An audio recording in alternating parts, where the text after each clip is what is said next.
Okay. Well, good morning. So if you are new here, you may not know, but every Friday morning, almost every Friday morning, I was traveling last week. I'll show up here to share with you the lessons and the teachings that I've been privileged enough to receive from Marianne Williamson, and her teachings are come from A Course in Miracles. And so a lot of, for the background, if you know this on me, just stay patient. But the background for me is that I started looking at A Course in Miracles years ago, and I didn't understand it. I didn't understand it. I found it confusing. I found it, I just wasn't at a place in my life where I could really receive the lessons. But as life has it, I had new opportunities to get the whispers, the nudges, the 2x4s across the head that this was something to absolutely pay attention to in my life. And it's funny, the more mature I get as a woman, the older I get, which aren't always synonymous with maturity. And the harder some things got in my life, the more that I felt this need to tap into something beyond just myself, and certainly something beyond that ego voice. So you'll find that these lessons, sometimes they're repetitive. I will say the same thing. I will say it in different ways. But at the end of the day, the goal here is that the message comes across. And so I want to talk about who you really are. Who you really are is often different than who you think you are. And who you think you are has often been very heavily influenced by the voice of the ego, or that mean voice inside your head. And what the ego will tell you is, hey, it's okay to just try. It's okay to have good intentions, but a good intention is the same as trying. An intention is something that's a commitment, right? An intention, when we have an intention and follow through, that is when our life changes. But often we're stuck in a place of coddling ourselves where we'll hang on to good and not go for great. We'll try, but not do. We will rationalize and legitimize our excuses, and then we become very good at believing them, And so you want to make sure that as you approach this journey, wherever you're at on it, whether you're in week 1 of month 1 or alumni, you got to remember that life is about being willing. If you want to change anything in your life, and I mean anything from your weight to your financial situation to the relationship or the quality of the relationships that you have in your life, then you got to be willing. And what I find is that sometimes we think we're willing, but really we're kicking and screaming along the way. And eventually that becomes exhausting. And so we stop.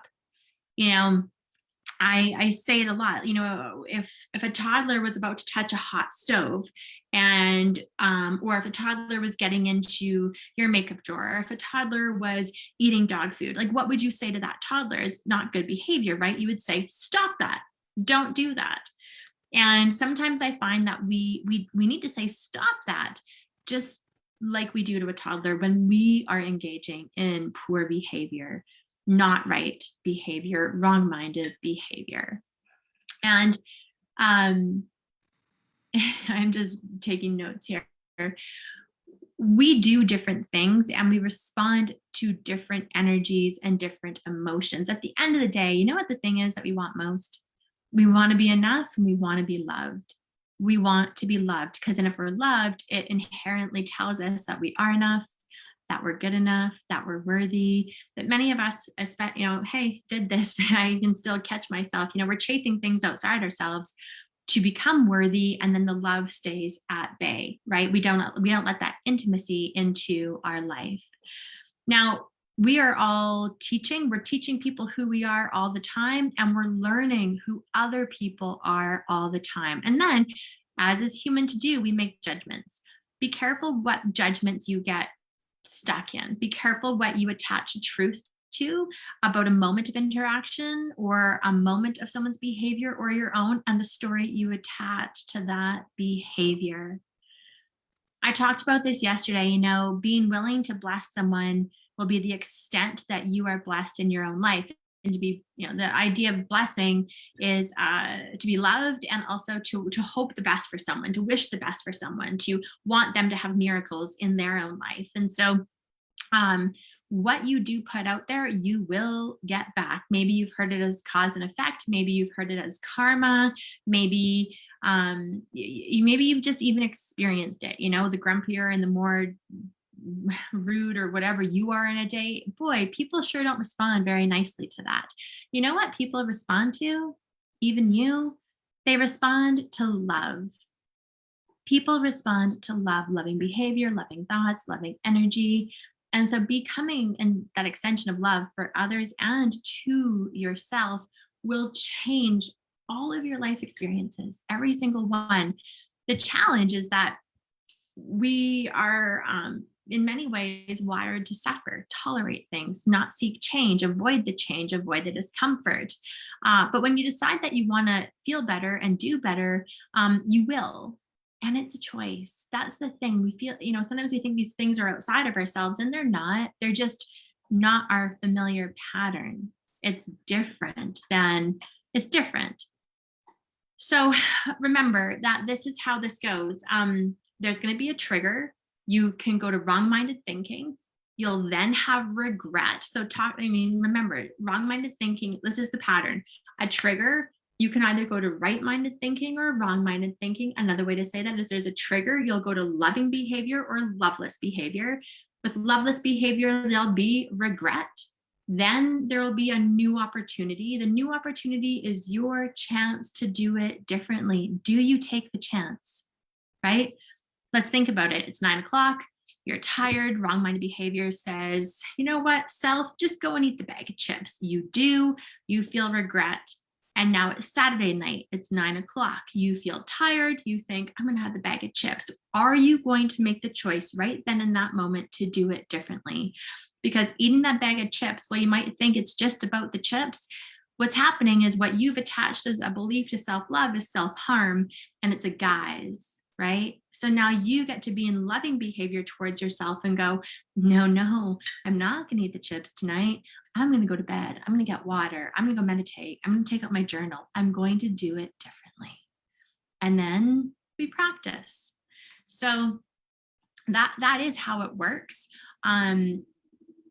The easiest way to create change in your life is to slow down.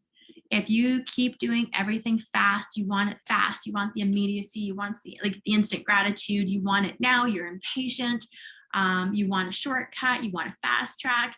It's easy to sabotage yourself if you don't slow down. Why? Because you don't give any space in your brain to create an opening for you to think a new thought, for you to make a new decision, and for you to choose a different action. We just stay hijacked on the highway of this is what I do, this is who I am, this is how I behave, and this is where I go, right? So hopefully this, as you move into the weekend, you can take this, drop down into this lesson, hear the thing that you need to hear, watch it again if you're like, what?